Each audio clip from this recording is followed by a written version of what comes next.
There you go. Ah, Started. good morning, good afternoon, good evening, good night, regardless of what time you're watching this. Welcome to Showers Not Growers without Unks. It's just me and Matty this week if my camera decides to fucking focus. As you can see, we're out doing our steps in the ocean. So first of all, to address the elephant in the room, we are Yeah, absolute children. We spent about a couple minutes laughing at us changing different templates before we got on this call. But anyways, how has your week been, Matty? it has been decent, apart from being stuck under the ocean. We've increased the difficulty of steps by trudging through water. No, it's been a good week. In all seriousness, this weekend is going to be really, really good. Can you hear the cars going past my window or not? I'm just No. okay. Sorry. So this weekend I've got the Kaizen posing seminar in Leeds. So I'm going to be men's physiquing it up. I'm going to be flowing all over the place. And then on the Sunday, I'm seeing Aaron, who is getting very, very close to his competition now. Me and Jack are going to go to EP Youngle in Manchester. So that should be pretty good. Hopefully we don't have the experience we had last time when we went on a Sunday in Manchester. But we're not going on an evening, so we shouldn't get locked out of EP. So that should be absolutely fine. But yeah, apart from that, it's been literally the same old week. So I'm literally trying to think what's gone on. Literally just training has been fucking phenomenal. That's all I can say. Like, well, you'll know this. My scap is getting so much better. Like, I've noticed in even my posing calls, like often like I'll demo something for a client. And fucking hell, like I'll see it. I have like a little image of myself in the corner. Like if I try and do like a front relax, I can literally actually see my right scap come out, which is very, very nice, and I can feel it. So it's almost like Camille's good at his job. But how are you? How have you been, Mike? Similar to you, my scap is so much better this week, and it's such a fucking relief because I've been doing this scap rehab for I want to say like 2-3 months. And I would say I had a very similar issue to you, but mine was a lot more pronounced and there was a lot more components involved. Specifically, my spine was bent, so I got diagnosed with scoliosis when I was younger. So maneuvering and unpicking that was proving challenging, as well as the looking at myself from an objective lens and subjectively not getting in my head when rehab wasn't going its way, yada yada yada. But I'm starting to pose like these past 3 days. One, I feel more symmetrical. I can feel my scap not hiking when I do my lat spreads and stuff. But like when I pose from the rear, it's just like, mate, the difference is actually fucking ridiculous. And I can see the light at the end of the tunnel. So it makes me really, really happy that this rehab actually fucking worked, because it has been so stressful managing rehab and prep, first from the hip and not being able to train legs, and then from more of like a aesthetic standpoint in terms of fixing my scap and improving my symmetry. But it's definitely, I think, a really useful skill for me to have as a rehab coach, because if I'm going to work with bodybuilders, like if I can fix their symmetry, it's such an underrated yet such an important aspect of the presentation that you have on stage. So that's pretty cool. I think one significant change that I've made this week that has been, I cannot stress how much of a game changer this has been for me, is waking up at 6 a.m. That extra hour, that additional hour, it makes such a difference, not just from a productivity standpoint, but also from a mental standpoint. There's something about getting up at 6 a.m. when it's still relatively dark and gloomy, no one's awake, the world is quiet. I always take the first half hour of my day to just get my head straight. I'll have a coffee, I'll look at the birds chirping outside or whatever. And it just allows me to set my head straight before I get straight into work. Before, I would get up at 7 and it'd be immediately like, go, have a coffee upstairs, you need to do your mobility, go downstairs, do your steps, then you need to pose, you need to go back upstairs, get ready for the day, then you sit down and do work. This morning, I got up at 6. I did fasted cardio at 6:20. I went to the gym. I came back, did half an hour of steps, posed, and did my mobility, and I was done by like 8:30. I was like, I start work at 9. That's fucking like the difference it has made, and how better I feel from a productivity standpoint. It's just insane. So it's definitely something that I'm going to look to implement into the off season as well. I don't see myself getting up later than this. because of what it does to my days and how much better I feel. Yes, obviously in the beginning it was pretty shit getting up an extra hour earlier, especially the first night. I couldn't sleep at all. I think I went to bed at like 1 or 2, and then I got up at 6, and I just fucked for the rest of the day. Yeah. But you have to like commit yourself a couple of days to it to reset your sleep schedule. And then today I woke up and I was like, I'm completely fucking fine. Like, it took me a couple of days to adjust to it, but once your body kind of kickstarts that process, like, you wake up before your alarm. It's interesting what you. Oh, sorry. Do you want to? No. Yeah, you go. I was going to say it's interesting what you're saying there, because I think I can relate to that so much. Like, I also used to get up 7, 8-ish, especially because I used to work till 11 o'clock at my part-time job. And when I moved up here, like, getting up at 6 was such a massive change. And one of the things that Tom taught me was, like, give that extra half an hour or to hour to yourself in the morning, depending on how busy you are, and it'll change the game for you. Like, you've got to be a rehab coach and a physique coach. I've got to be a posing coach and a coach, right? Like, I cannot be that person they want me to be without giving myself time to actually become myself. Like, in the morning, if I run downstairs and I'm just straight on my PC, I'm a zombie. Like, I can't give meaningful feedback. I can't give meaningful advice. And it's also just not a good look. You look like you're rushing around, which isn't what you want realistically. And that's one of the biggest things for me. Like, if I could, I'd wake up at 4 or 5-ish, if I'm honest. Like, if I didn't have a girlfriend, or if I didn't have family who like to see me exactly. If I didn't have a family who'd see me at night, like, I'd wake up at 4 or 5-ish, like Tom does realistically. I'll fucking mention him so much. I'm a Tom Glazer. I can't help it. But like, like, I'd wake up then. No one really is that responsive from a client perspective at 9, 10 o'clock at night. So moving that 2 hour earlier or hour earlier is just really, really helpful. And you can give much better feedback. And you just feel like when you've got everything done so early, you feel so good. I'm sure you can relate to it. Like, most days, if I'm up at 6, I'll have most of all my stuff done by 8 o'clock in terms of not work, in terms of my stuff. And when I'm doing cardio, I'll do a little bit of feedback, stuff like that, or a little bit of admin. Like, I'm still doing work. It's just the work that I don't have to do at 9 o'clock, and I'll leave it till stupidly late. But yeah, what were you going to say before I rudely interrupted? No, you're literally spot on. I think I've been so much better with managing my time and also managing my workload. So, like, positioning the more difficult tasks towards the start of the day, and then later on in the day, as I get more tired, I do slightly less draining tasks. Which has been a massive help. Another thing that I've recently changed is I used to train at about 5 p.m. So I do like a 9 to 5 basically of working behind the desk or working behind the computer, and then I'd go to the gym. But I found that I can't really train in prep without pre. Like, it's just not fucking possible. And taking pre at 5 p.m. and trying to go to bed at 10 to try and get up at 7 was just logistically impossible. Also, the gym is so fucking packed at 5 p.m. It's so dark. That's the biggest thing. I don't think it's even the pre. I think that's the bit on top of it that makes it impossible.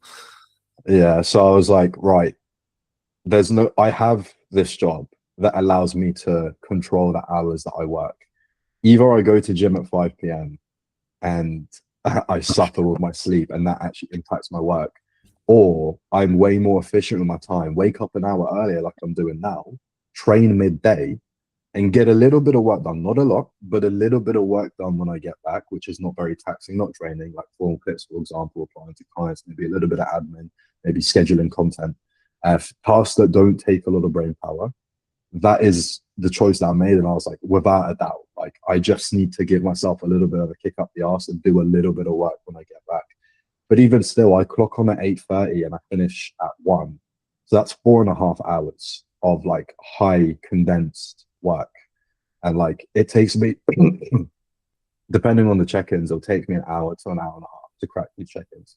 So then I've got about 3 hours left to do any like really high important tasks, which is more than enough at this stage where I am in coaching. So logistically, I've found it so much easier this week to manage work in it, and it's relieved a lot of stress off my shoulders.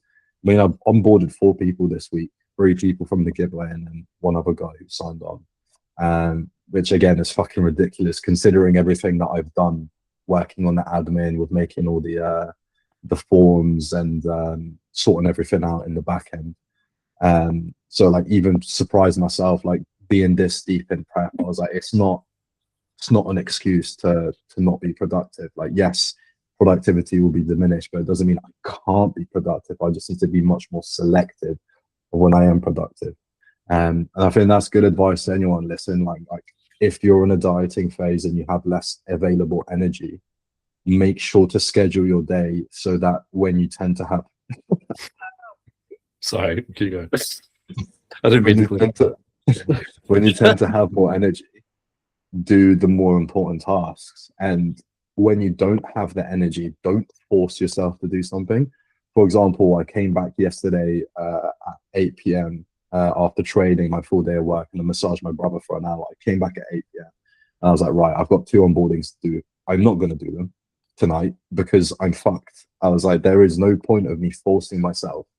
I'd even go as far as saying building up fatigue. Right, you can even link this to gym. Like, if you build up too much fatigue from coaching, you're gonna have to deload or burn out in that case. Yeah. So like, be more cautious of like when you're truly fucked, don't work. But when you feel good, make sure you do work. Do not procrastinate the time when it's game time. And that's for me is in the mornings. Like, I feel fucking fresh and ready to go.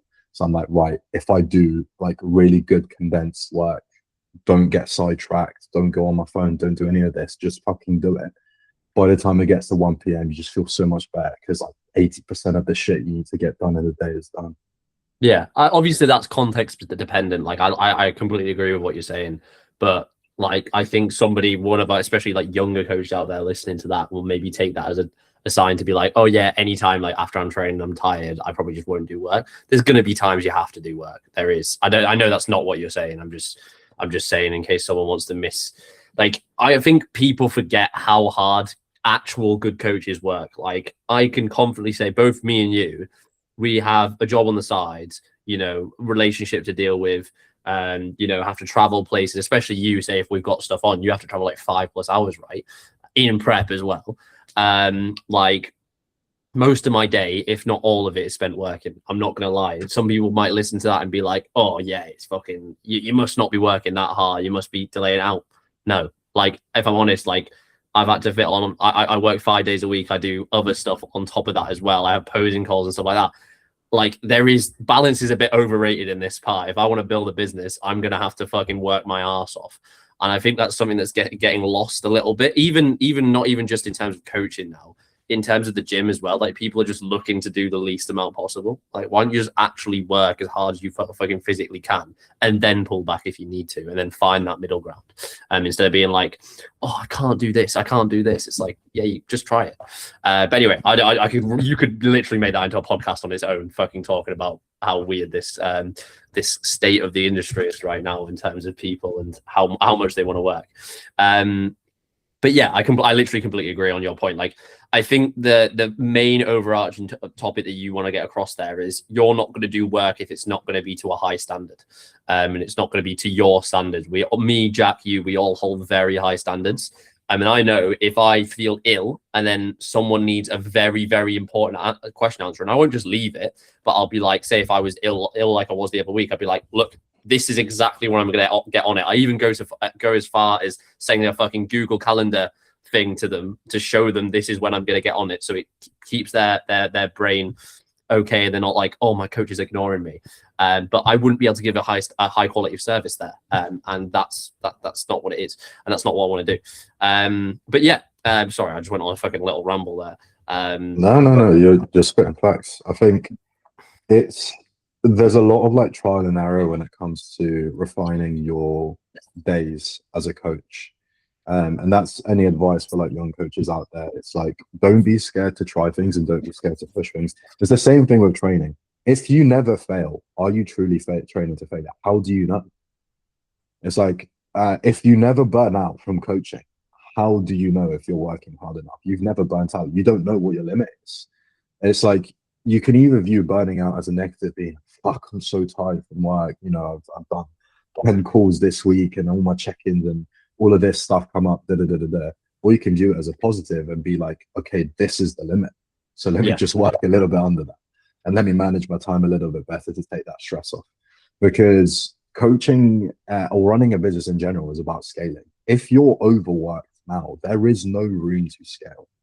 Like something that Jack has got across very clear to both of us, it's like, if you're doing 40-hour weeks and you've got, let's say, 10 clients, what is 30 clients going to look like? What is 50 clients going to look like? How are you going to scale the business if the time that you're spending behind the desk isn't managed properly? You'd rather work less, but that work be higher quality, like Matty mentioned, and good quality work. You're not distracted and you're actually getting shit done. Because if you then sign on more clients, you have that room to allocate to it. Whereas if you're doing 40-hour weeks with 10 clients, you get 20. What, you're going to do 80-hour weeks? You get 30. You're going to do 120 hours. How it's not scalable in that sense. So time management and trial and error are extremely, extremely important when it comes to coaching. And don't be afraid to try things. You know, like my schedule has changed 3 times in the past 2 weeks. Last week I trained at 5 p.m. This week I train at 1 p.m. Last week I was like, oh, 5 p.m. is great. This week I'm like, 5 p.m. is fucking terrible. 1 p.m. is great. Do you know what I mean? Like, it's one of the main benefits of this job is that you have that freedom. So why wouldn't you use it? You know, why wouldn't you experiment and try different things? And then ultimately you can find what works for you that allows you to do what you need to do on a day-to-day basis, but also provide a good quality service. Yeah. And literally, I agree with everything you said there. Like, especially there's 2 ways you can go when you're getting busy and you're, you know, having 40-hour weeks with 10 clients. You can hear someone online, maybe some fucking business guru go, oh yeah, you can't be doing this. You can't be working this much time with 10 clients. It's like, I think there's some positives you can get out of that. You can get a lot of time and attention into that one client, but you need to realize there is ways you can be more time efficient and still give the exact same quality of service. When the problem comes up and you becoming a shit coach is highly likely, is if you're trying to become more time efficient by cutting someone's service. That is not good. Like, very much not good. There's so many people that do that, and you can tell realistically. A lot of people can tell, especially when I know you can. You what? Sorry. Voice note check-ins. Yeah, we'll go, mate. Same again next week. Yeah, like there's only a certain amount of times where like message check-ins and voice note check-ins. I've never actually personally done them. I think, now I've implemented something to try and keep quality of service high and get people to check in on time. If someone sends a late check-in, it becomes a message check-in. Because if I was to try and give them a video check-in a day or 2 later, right, that would go into someone else's check-in time, and that would decrease their quality of service, right? And that's been said a lot in my client group chat, and that everyone's happy with. I always ask whether changes are okay, and stuff like that. But like, I think the main overarching topic between these conversations we're having is just care matters more than anything. Care and time efficiency. If you can link them two, you are going to be a very, very good coach. And we know, like, Jack, we have the academy to teach coaches how to become better coaches. And I have a lot of conversations. I was literally having one, I'm not going to mention the person's name, with a younger coach this morning, kind of saying, like, how do you manage like a job and also coaching? I wish I might just link him this podcast, if I'm honest. I might just send him this episode, because yeah, it's a difficult thing. There will be times you're going to burn out, and there will be times you have to push through that burnout as well sometimes, right? And just for a little bit and then pull back. If you've got deadlines or you've got things to do, right, you can't just go, oh, sorry, mate. You know, the unfortunate truth is people are paying for your service. You can't just not be good at your job for 2 days. Like, you have to be on top of that. And it's that fine line of balancing stuff. And I think the best bit of advice that Jack ever gave, because Jack, funny enough, is a very wise man. He's been doing this shit a lot longer than people realize. Especially when he sent that video into the group chat the other day where he sounded like my voice. That was scary. When he have you seen that? Did you see that? Yeah. So what I meant is, like, the biggest bit of advice he gave me is, like, don't try and compare yourself to, your Tim Physique pros, your Christian Physique pros, and see what they're doing, whatever.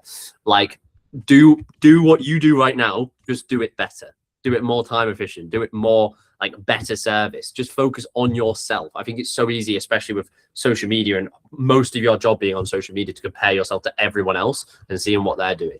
But yeah, sorry, I'm gonna stop. I just feel like I can just fucking ramble forever. But I had a plan to like talk for a bit and then do some questions. I've got a couple of questions if you want to go into them a bit later. But just thought I'd mention it now because I didn't actually tell you. 100%. I think one thing I did want to kind of talk about is the link between opposing and rehab, which is obviously something that me and Matty are working on behind the scenes, which is going to be really, really fucking cool when it does hit the public eye.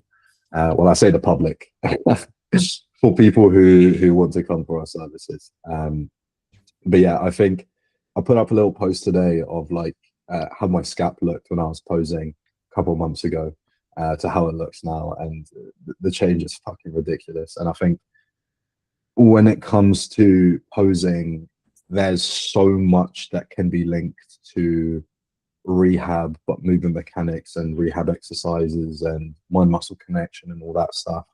That it's a really, really cool kind of synergistic take that we can do on that. Obviously from like the main ones where people have like restrictions, scap restrictions, struggling to externally rotate their hips, I don't know, struggling to tilt their pelvis, for example. Maybe they have rib there, so their rib cage looks asymmetrical when they pose. Maybe they're lacking external rotation in the shoulder, so they can't get their biceps out properly. All of these things, when you have a really keen eye for detail, like Matty does, which you need to when you do posing, because the little things matter. When you fix that, the additional like pop that it gives to a physique is undeniable. And for bodybuilders, you really, really appreciate the little changes, because once you fix it, it's fixed, and you know how to fix it if it did come back again, which is unlikely, but you will know how to fix it. So it's one of them ones, like the sooner that you can pick it up, you're just going to reap the rewards from it, and you're going to feel so much more confident in your physique, knowing that I was going to say, you also put in a little bit of effort to improve your mobility, to improve your asymmetries, so that inevitably when you get up on stage, you don't have a mirror in front of you. You can't look if your scap is out. You can't see if that hip is externally rotated enough, but you have that confidence because you've put in the work to manage that. Yeah, I think the massive one is confidence as well. Like, especially in posing, you can tell when someone is posing and they're not confident in what they're doing. And one of the biggest things, first of all, it's obviously posing skill, which funny enough, I cover. And then the second thing is going to be rehab and mobility restrictions or whatever it may be. Like, it's not just mobility, it's other things, obviously. Camilla's very, very good at sorting that. And the thing is, like, how many times have you hit a pose and you're like, I know this isn't hit to its best ability. Like, say a rear lat spread, a front lat spread. Oh, my scaps aren't fully out, so I can't be 100% confident in this. You're trying to give everything for this perfect routine or this your perfect nutrition, perfect training, whatever it may be. Why would you not do that for posing? And why would you not do that for your body as well? Because it doesn't just help in posing as well. It's going to help in your training. It's going to help you put more muscle on. I can confidently say when I do my back exercises now, I can actually feel the fucking difference. It's nice. You don't have to look for the difference. It just happens. Especially if you're actually consistent with your rehab, because that's another thing. Because that's the biggest thing. I bet that pisses. Yeah, I could not imagine how annoying that is. It's the same with, like, say if you give someone posing rounds, and I do this thing where I, especially on calls, like, I'll run someone for a round. I'm not afraid to do it. And if I can tell they're gassed out and I've gave them posing rounds for however many weeks, I'll ask, have you actually been doing these? And we can tell if you've not been doing your mobility, or sorry, if you've not been doing your rehab. I can tell if you've not been doing your posing rounds. I can tell if you've not been practicing outside of your posing rounds as well. It's quite What's easy. What's a good, I know this is obviously going to be contextual for the individual, but what would be a good, like, baseline of this many rounds and this many second holds for each pose? Would you say is like a good standard to prepare someone for a bodybuilding competition? Well, it depends how many weeks out they are, is the first question I'd ask. But are you asking, like, ideally, if you were, say, 2 weeks out, ideally, how long would you be able to hold a pose for? Is that what you're asking? Or are you asking, well, how many rounds can you do back to back without gassing out, basically? I think realistically, like, obviously the answer is going to be as many as possible, realistically. But you should definitely be able to try and do it. I think 3 to 4, potentially. I know that's quite a lot. Some people might hear that and be like, what the fuck? Obviously, if you're only doing one show and it's a PCA show, like, if you can do 1 or 2, realistically, you always want to go one above what you think you can do. like they're not going to have you doing more than one round realistically, especially if it's a busy show in PCA.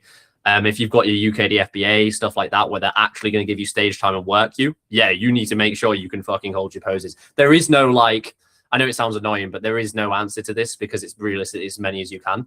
But if I was to answer that more in depth, how would I actually be able to do as many as I can? You would build up from where your baseline is. So often I'll start, say if someone's posing like an Aaron, 20 weeks out, he's posing from 20 weeks out. You start him on maybe 1 to 2 rounds a day. I think I started him, I can remember exactly what I started on.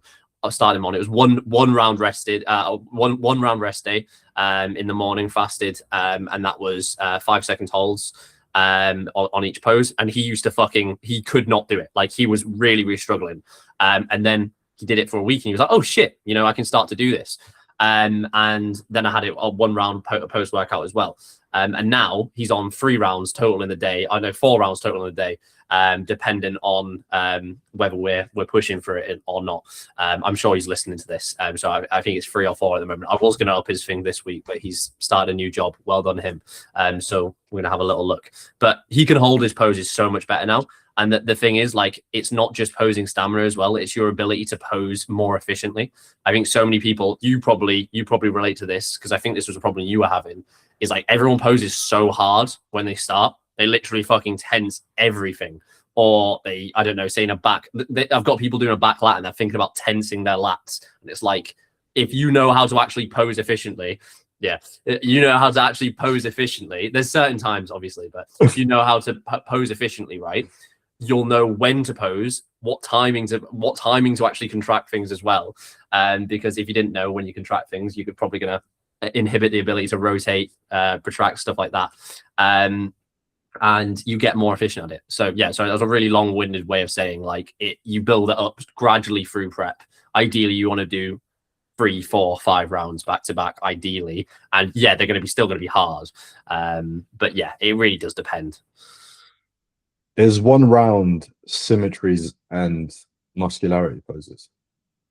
Yeah. And does it go front relax, side, rear, side, and then you go back into the front relax and then into a front double? Or is it you go straight into So what my question would be here, like, you're going to finish your rear relax, or you're going to finish your side relax, they're going to call you to the front. You're not just going to stand there before the front double, are you? You'll get your ready position should be a front relax. You should be thinking there is no time you should just be stood there like this. Like, you're always judged on a bodybuilding stage. You should finish that side relax, go straight into a front relax. And sometimes you'll look a bit stupid. Well, you wouldn't look stupid because it's what you're supposed to do, but you'd need to come straight out of that into a front double. It depends how fast the announcer is. But if you've got to think about it, a lot of the times there's a little bit of that pause because they're looking at people and are like, right, where should we move people realistically? There's that little split. So yeah, that's what I'd say. Always, there's no point you should just be stood there. Sorry, this is an odd question, but do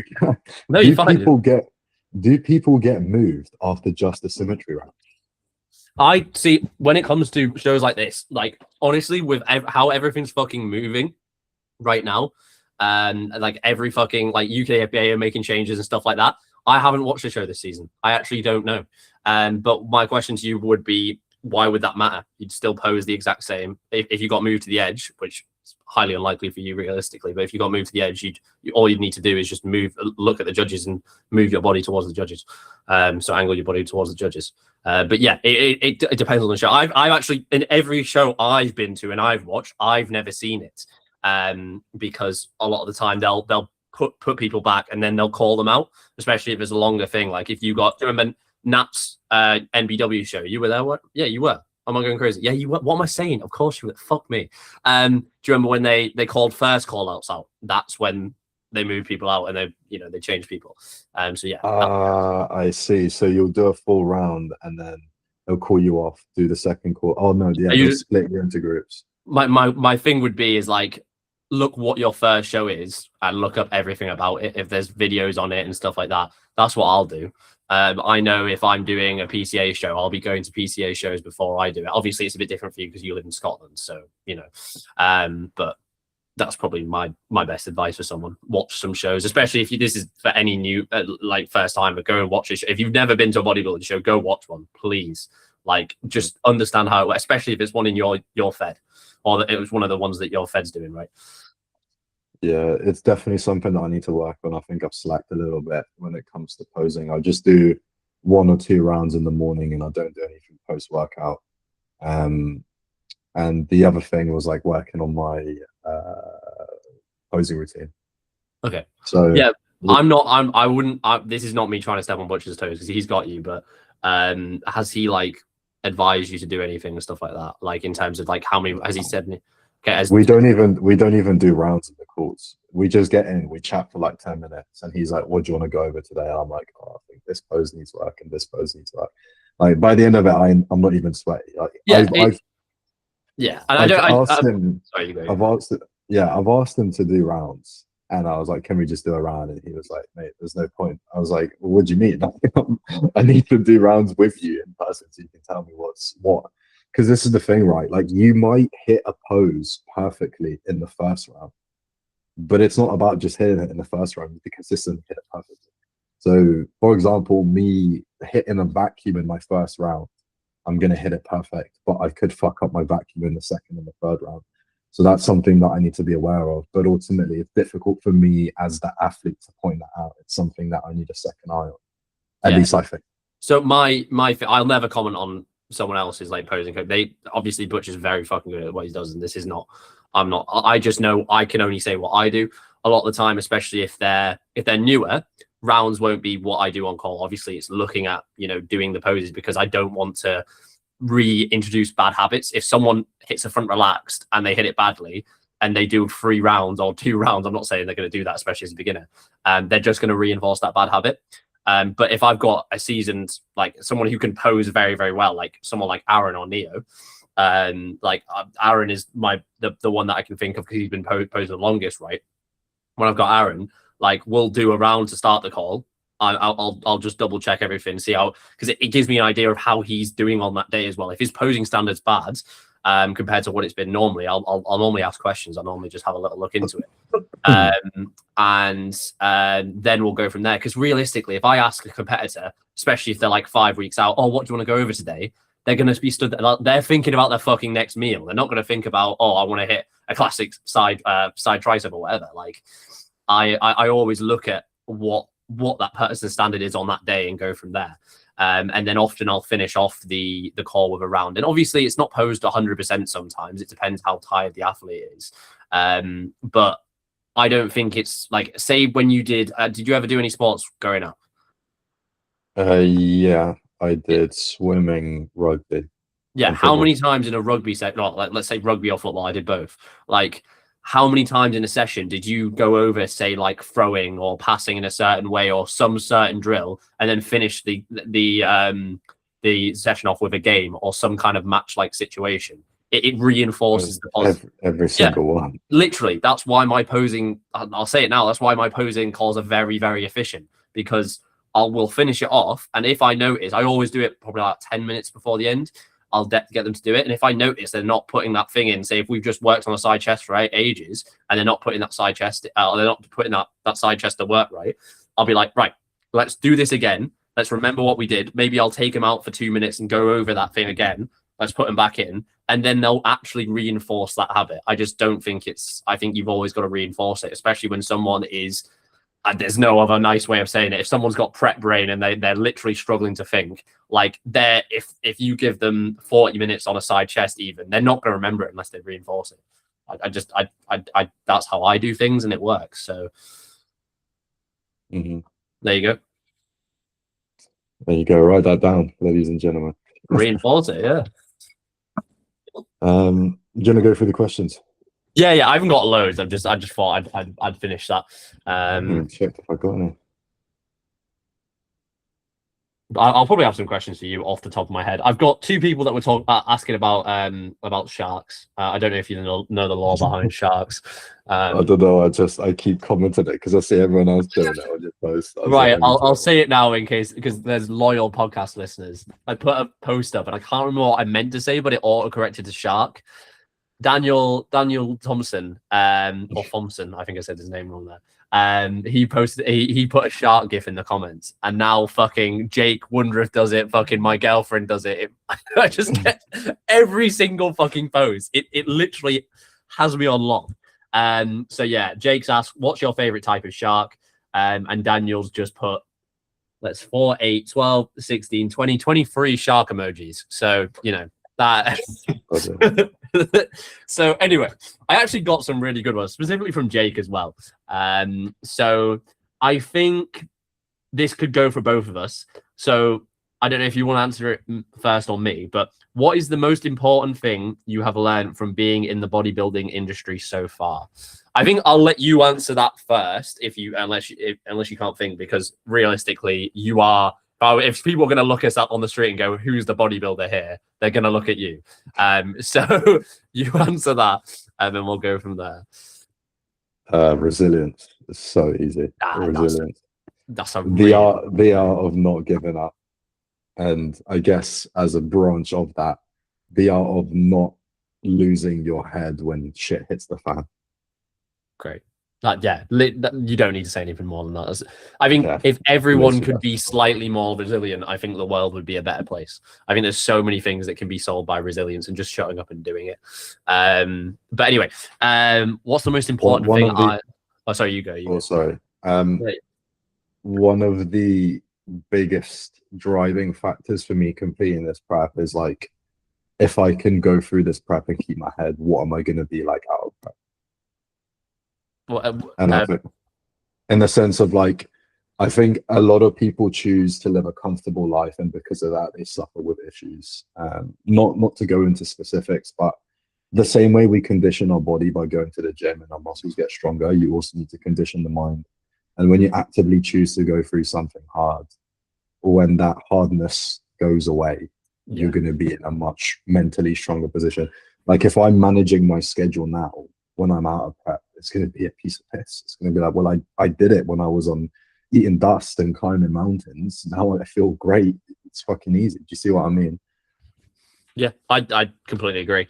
I think the biggest thing that I've learned is it's something that I heard in the industry a long time ago, and like I completely disagree with it. You don't have to drop your standards as an athlete to be a good. If you become a better coach, if you're being a better coach, you don't have to become a worse athlete. I think they go very, very hand in hand. And what I mean by this is like when someone's really busy, obviously there's only going to be so much they can do. Their bucket of energy for being an athlete is going to go down, right? And their bucket for time availability, because that's what it is, will go down. As long as you can meet that, I'm using the bucket analogy here. As long as you can become level with that water and you can give 100% there, if your 100% looks about as half as much as someone else's, but you're still giving everything you can, that's still being a good athlete. That is the whole thing about being an athlete. If you're an athlete, right, it's always, I want to give 110%, right? If you've got someone like Tim, obviously he cannot spend 4 hours in the gym. He just can't, right? And that's not even meaningfully productive for bodybuilding anyway. But he can't do everything he wants to in the gym there, and sometimes you'll have to cut sessions short for clients, right? It doesn't mean he has to let his standards drop. He still turns up to them sessions as much as he can every single time he'll do it. I don't know. I'm just speaking about Tim now, but just any very busy coach, they can still fucking do it. And I think this goes for every person. Like if they're doing something else and it's their passion, and I don't know, they have a job, it doesn't mean you need to drop your standards with that passion. You can still absolutely smash everything out the park, and it can transfer good values into your job as well. I can say being a good coach makes me a better athlete, and being a better athlete makes me a better coach. Like I have never performed this well as a client for my coach, and I've never performed this well as a coach for my clients. So yeah, does that make sense, or have I just fucking waffled? No. You're spot on. Good. Because it's just something I see that people just let their standards drop. But anyway, Jake has asked a very fucking good question. I'm very glad he has asked this. Favorite cut of steak, and how do you have it cooked? Ribeye. I think you said ribeye, but my headphones have died. Sorry, just give me 1 second. Yeah, I let lip read then. I'm gonna link this to a funny story that happened in prep. So I believe this was about 2 weeks ago, and it was one of like my first. So my echo. There you go. I can hear you. Like Jarvis. Yeah, can you hear me? Yeah, I can hear you. Yeah, so I'm going to link this to a funny story that happened in prep. So about 2 weeks ago, I was having a pretty shit week, and some things happened between my missus and we got in a little bit of an argument. And I was like, look, Mhm. Jack, is it okay if I macro track a meal on one of my days? And it was a training day. And he was like, yeah, sure, go for it. And I was like, right, we're having steak. I was like, let's have a steak. So I go to the shop and like for some odd fucking reason, I just had no concept of calories. So I was like, right, I'm gonna pick the best looking steak. And I love a ribeye. So I picked this massive fuck off cut of ribeye. It must have been like 400 grams. And I was like, right, I'm gonna chef this up. Made it. I like it medium rare. And so The we only cooked it right up. choice. That is the only right choice. Yeah. So I cooked it up. It was tasted fucking fantastic. All of this. And then out of my own curiosity, after I've eaten it, I was like, fuck, I feel really full. And I was like, I've not felt this full in a while. And I look at the packet and I'm like, 50 grams of fat. I'm like, you have to be fucking joking. I was so I messaged Jack and I was like, Jack, I am so sorry. I was like, I haven't had a steak in so long. I didn't even realize how much fat a ribeye would have. So yeah, it was all-time best visuals the day after, obviously. But that's how the Steak cooking protocol is going to be deployed on show day. Yeah. yeah, ribeye You know, before. you know when you see people eating a fucking a pre-staged muffin which is the stupidest thing ever I've seen. Right? But they're eating a fucking That's muffin absolutely backstage. Literally just grab a fucking steak backstage. That'd be so good. But yeah, ribeye, well, medium rare. Is that what you're saying? Yeah. Okay, I'm gonna go out on a whim here and be quirky and different because I'm not like the other girls. I don't know if you've ever heard. I don't know if you've ever heard of a chuck steak. Have you ever heard of that? Sorry, what? A chuck steak, mate. It is unreal. It is the nicest tasting steak I have ever had. Genuinely unreal. I had it from this like really fancy pub in Hull. Shout out Hull. He's listening right now. But yeah, I had it in Hull. It was really, really good. But yeah, if not, it would be a ribeye. It has to be medium rare. If someone says well done, you are my mortal enemy. You just are. Like, you cannot have something well done. I would rather have blue than well done, and that's saying something. Yeah, and I don't like fillet steaks. Yeah. I think it's a pussy steak.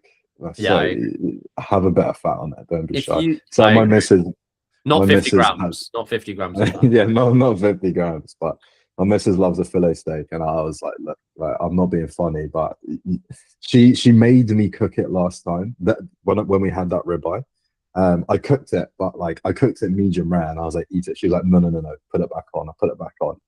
Like it was more than well done. Like it was fucking dead. It was completely dead. No, I wouldn't say it was bad, but like it was dead before it got on the grill, and then after it was double dead. But like she was eating it, and I tried it, and I was like, bro, that's the deadest steak I've ever cooked. I was like, promise me next time you'll just eat the steak that I make, because she's quite funny with meats. And I think that's very common, to be fair. Yeah, last week we had another steak night, and this time I had a fillet, guys. It was only 12 grams of fat or something. I fucking committed to it. Baby but anyways, yeah, rookie numbers came up. But I cooked the steak for her, and she ate it.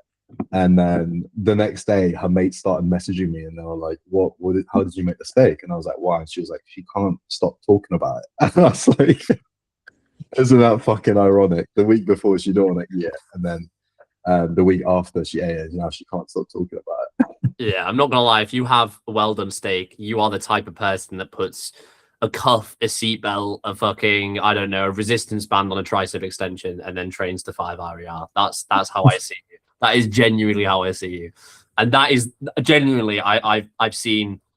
I can't even say that. I was gonna say like dictators worse than that. Like I was gonna say certain dictators worse than that, but I can't say that. But yeah, that genuinely, the rest of questions are kind of just about.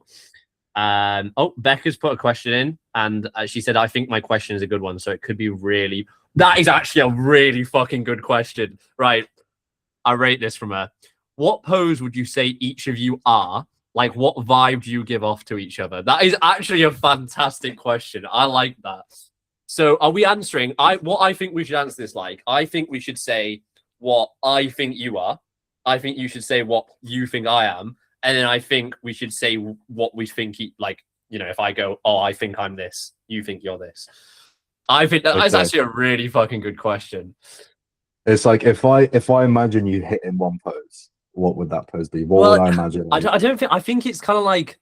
I think it's kind of like if the poses had personalities. I see. Yeah. Okay. So like, I'm thinking like a front lat would be like you're a cocky, egotistical bastard. Like that's what I'm thinking. I knew you were gonna say that. That's why I fucking said that. No, okay, I'm gonna say this now, and I retract what I mean previously. But I would think you're a front lat for the simple reason, like. You're like very outspoken. Like it's like a very kind of... You can't just say that. You can't say I'm a front lat. Yeah, but I couldn't think of a different cool. most. No. A crab most muscular would be a cocky. They are like your. No. A crab most muscular is like your fucking really egotistical, like lads kind of person. Where's the fucking gets the badge in? What's the fucking brand that has the badge on? It's got to be men's Stone Island. Stone Island, that's it. Yeah, That's got to be men's physique pose. That's got to be men's physique pose. Okay, right. Surely. So I think you're a front lat for the simple reason, like you just give that vibe, like it's like you're very confident, like you. That's probably your best pose as well, to be fair, which which works very well. And it's just a beautiful pose, mate. So that's you. There you go. I think you are. If you say men's wellness pose, I'm gonna fucking kill you. Men's physique, very relaxed. No, I'm joking. No, you're a moon pose, mate. You're a moon. Okay, I know. I don't have the bit. I feel that's more related to you if we're going off glute size here. I don't think I'd go off the. I don't think I'd be first in line for that. I think you know the quarter Arnold, but the tricep variation when you go like this. Oh yeah, I'll take. What is the reason though? Is it just edgy? Edgy. Okay, I don't know whether to say that was in a good way or bad. Quirky. Okay, You're I like that. Quirky. You're different. Let's put it that way. You're different. Okay, I like that. That was a really good question, actually. I really like that. Yeah, that was a good question. Are we doing what we think we are? Because I actually don't know if it was terms of me. I would have said front lat. It would have been a front pose for sure. It's either front double or front lat. Yeah. But I'd say front double and front lat kind of give off the same vibes. Yeah, I agree. And like, similar. should we move the question into like, if you're gonna pick apart from what give off the same vibes, like they can't be like stupidly similar. Like I can't go a kneeling Arnold and Arnold, but like what give off the same vibes? Like if I'm thinking like a side chest and like a rear lat. They're just very confident poses. Like they're your typical like I know I'm the shit kind of poses. Yeah, anything where you're lifting yourself up, like your rib cage, kind of gives a similar vibe of like confidence. So like going into a side try, you're lifting your chest up, or like rear lat, you're lifting yourself up. Whereas something like a crab, where you're actively going down to like compress yourself, that to me gives cocky. Yeah, and I agree. Like, I'm hard, like I'm the fucking guy. No one clip that. Yeah, please don't. Well, we literally clip these up, so I think we should clip that. That'd be funny. Fuck's sake. That was a good. I don't think. To be fair, I don't think I've got many others that I can actually say. To be fair, some of that was a really good question. That actually got us okay. Yeah, I knew it was going to be good because she messaged me. I saw it come up, and it was like, I think my question is a good one, and she's not ever confident in her questions normally, because it's normally like, I don't know, why do you love me as a girlfriend? And I'll be like, I don't. And then that's the podcast over. I'm joking. I'd actually get murdered. But yeah, how long have we been doing this podcast for? I don't know. To 47 minutes so far. So it's up to you whether we want to keep going or we want to keep it there. I'm happy either way. Because that was a good question to finish on. But yeah, I think that was a good way to finish it. Main takeaway, guys, is make sure to run your business properly. And make sure to pose properly. Yeah. And make sure that the pose you hit resembles your personality. There you go. Pick a if you're gonna pick a class. This is one. If you're gonna pick a fucking classic side try, a classic pose of your choice, and if you pick a teacup and you think you're different, reevaluate your life choices. If you pick a teacup and you know you look good in the teacup, fine. absolutely fine. Please don't pick a teacup if you can't do a teacup. There's a reason why I wouldn't be doing a teacup on stage. I have no lats. So anyway, goodbye, people. I pressed the wrong button.